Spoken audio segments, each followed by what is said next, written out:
But then as the roads became the long sweeping turns into Death Valley and the longer straights, I don't know that there could have been anything more glorious.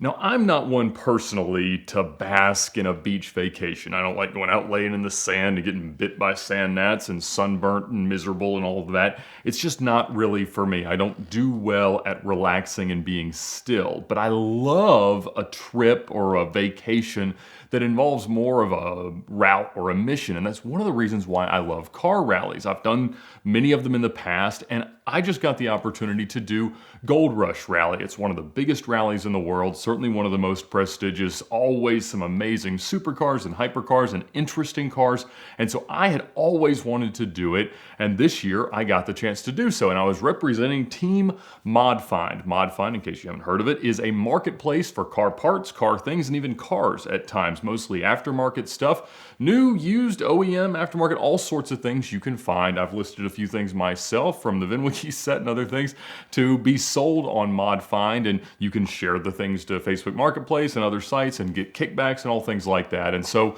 the owner of ModFind is Fred Courteau, PetFred on Instagram, but he's also a part owner of goldRush. And so last minute, there was one more spot to fill and I got the chance to go. And I was gonna do the first half with a friend of mine, Tom Park, who's told several stories here and been part of our What Would You Buy series, and Arnie Toman in his Audi S6. Now, Arnie could only make the last half, so we were gonna take Tom's GT3 touring in the beginning, and then the newest record-setting Audi S6 for the second half. And it was an awesome route. The theme this year was the road less traveled. And a lot of times when you have these rallies, it's just highway, highway, highway going across the country in some way. And that can be a whole lot of fun. I love driving anything, anywhere, but finding the best roads in each route is a whole lot more fun. And I have focused historically on rallies that did that. And so I thought this was probably gonna be the best route that the goldRush crew had ever come up with. And it started in LA, went up to Monterey, out to Tahoe, down to Vegas, and then up to Salt Lake, Big Sky, and Jackson Hole, Wyoming. And so it was a spectacular route with some amazing stops and definitely some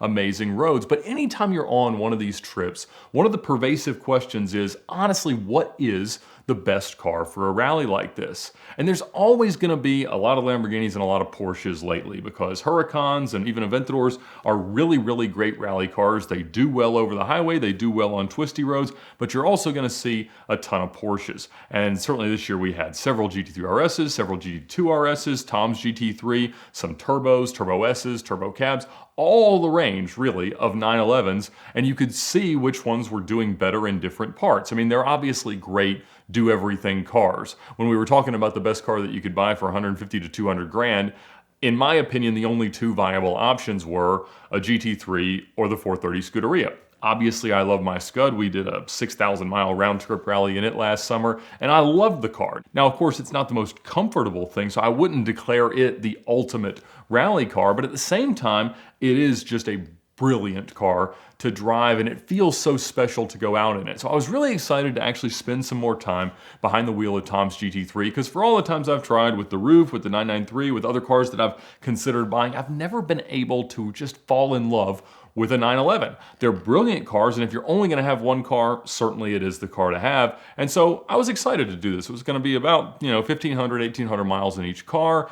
Great roads, great routes, great stops, great hotels, great food, all the things that you'd want in an exotic car rally. And so I got out there to start. And I have to say, I was massively impressed with the GT3. The mechanical grip, the electronic grip, everything that goes into making that the driver's car that it is was manifested perfectly. I loved the car, I enjoyed it, it was extremely comfortable, it had room for our things, the visibility's great, the headroom's great, the shifting is great, it's a manual being a touring, and it's a gorgeous, one-of-a-kind club blue color. It was a very, very special car. Now, was it as exotic as other things out there? Certainly not, but we were definitely more comfortable, definitely as fast, and we had an absolute blast. And when you find those great roads, the 911 is never out of place. Now, for the second half of the first half, I spent most of the time in a Mercedes McLaren SLR. There was an owner whose female passenger considered the car to be the most uncomfortable place on earth to be, and she kept asking if anybody wanted to swap out. And of course, I love an SLR. In fact, I almost bought one 4 or 5 years ago. It was in a flood, and it was being sold by a friend of mine in California. It was a great deal. I think it was 130 grand.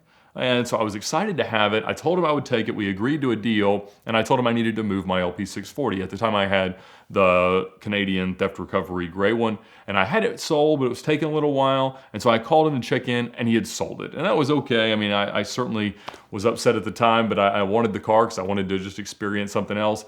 But having driven this one now, I'm kind of glad that I didn't give up the LP640 for it at that time. I certainly would have found myself again looking for another LP640, but I had never had the chance to spend, hundreds and hundreds of miles at a time behind the wheel of an SLR. I had driven several of them, sold several of them, and enjoyed many of them, but this was a really, really exciting chance. It was a gorgeous gray over red car, not the normal silver or black, and so he didn't really want to drive his car that much either. So the owner just kept inviting me to drive it, and so for several legs, I drove his car. And it was a really interesting comparison because there could not be a sports car or a supercar that drives more differently than a GT3 to a Mercedes McLaren SLR. You're going from one that is tight, compact, perfect steering, perfect handling, all the things that you'd want, to a Batmobile. And is it awesome and dramatic and crazy? Yes. It's actually, I find it to be quite comfortable, but it's a very, very different car, and it's a 2005. Or I think this one was an '06, all both the same. It's a very different approach to what they were building cars like back then to what they build cars like in the last few years. And so I was really excited, and when I was on these twisty mountain roads, I have to say the thing was huge. The way that SLR brakes work is really, really unique. It does actually rely on you getting deep enough into the brakes to trigger the air brake and balance the car back out. The initial bite is strange, the mid-range is strange, and the all-on braking is really crazy because the car is actually quite heavy, despite being a carbon tub car. And so, having been very pleased with how the GT3 drove, at first I was like, man, this SLR just isn't really cut out for it. But then as the roads became the long sweeping turns into Death Valley and the longer straights, I don't know that there could have been anything more glorious. We were able to clip along at some pretty impressive speeds and maintain some pretty impressive speeds, and the car was just very, very composed. If you push the GT3 way up into triple digits, you feel the fact that the car is not as substantial in terms of weight and aerodynamic management. The car is great, the car is planted, and the car technologically is everywhere you'd want it to be. And from an engineering perspective, it's there, but it's not necessarily built to just cruise at high triple digit speeds for a very, very long time. Now, of course, on these rallies, you always wonder going into it, like, how crazy are all these people going to drive? And certainly there are people that are out there just balls to the wall the whole time, and they're welcome to do that. It's not a race. Nobody cares who finishes first. It's really about, in a circumstance like this in particular, truly experiencing and enjoying the roads as much as you can. And so we wanted to stick with the groups and have a lot of fun, but that does occasionally afford you a very, very safe chance to explore the performance of the car. You're going to have people well up ahead. You're going to have very empty, desolate roads, no risk to anyone else. And if you want to go a little bit fast, it's probably the best opportunity that you would have. It's like these recent cannonball attempts where they'll have 30 spotters. So you're never more than a few miles, it seems, behind someone who is telling you exactly what to expect from the roads. Everybody's got walkie-talkies. We're all communicating back and forth. And so it's a very, very fun place to play with your car. And so I'm out in the SLR, occasionally on some detours to Mexico, over 190 miles an hour, absolutely loving it. It's like a, super version of the 55 supercharged motor in my CL55 that I love. I love the car, and that was really where it came into its own. So it was a bit of a liability or a concern in the really, really tight bits, but definitely as you got onto the highway, it was everything that you could ever want. Then we get to the midpoint, Tom heads back home, and I hop in with Arnie as he arrives in the Audi S6.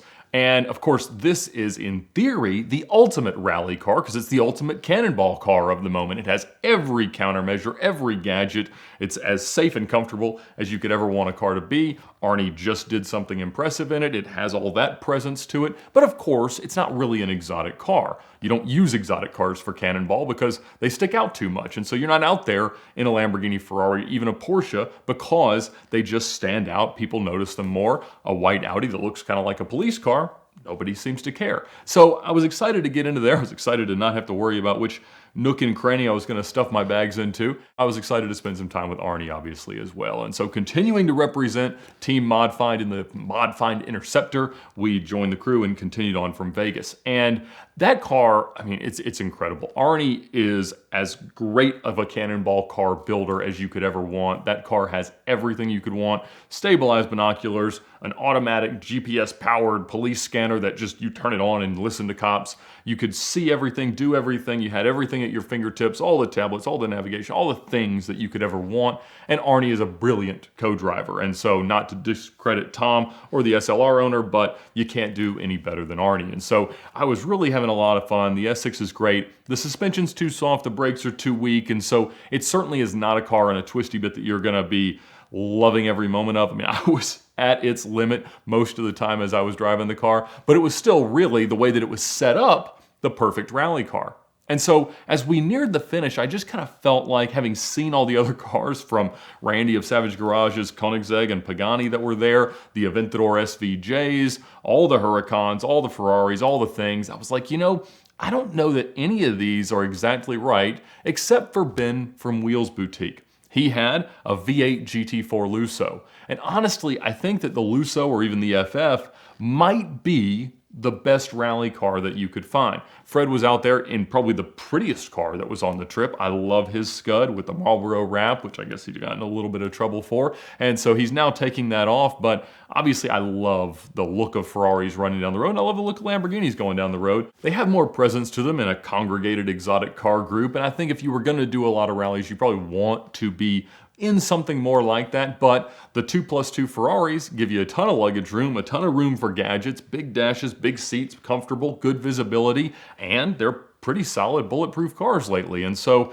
I have had the itch lately to try out a Ferrari FF. I think they've gotten to be a very interesting price. There's a lot of things you could do with them in terms of packaging all the electronics that you'd like to have for a safe road trip to grandma's house or a Cannonball or anything like that. I, again, don't have any aspirations of trying to beat 2725, 2539, or whatever you want to call the Cannonball record these days. But I was a little bit jealous of a big, comfortable Ferrari that could fit everything in. And so it was awesome to see everyone's approach to this same task, and for me to get the chance to experience three very distinct approaches in terms of car selection to getting around and across the country. And so, I don't know, you always have that itch as a Cannonballer to build the ultimate car, and I don't know, I kind of feel like the FF is it. I loved the GT3, I really loved spending time in the SLR, and you couldn't be more impressed with what Arnie has built in the S6, but I don't know that any of them was the ultimate solution. So it might be a little bit of back to the drawing board,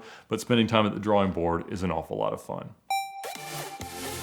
We'd like to thank Dream Car Exchange for supporting the VinWiki YouTube channel this month. DCX is an enthusiast marketplace with auctions for amazing cars happening now. We've got some awesome things planned with them over the next few weeks that I think you'll enjoy, so please stay tuned. But now, browse on over to their site and see if your dream car is the next one across the block.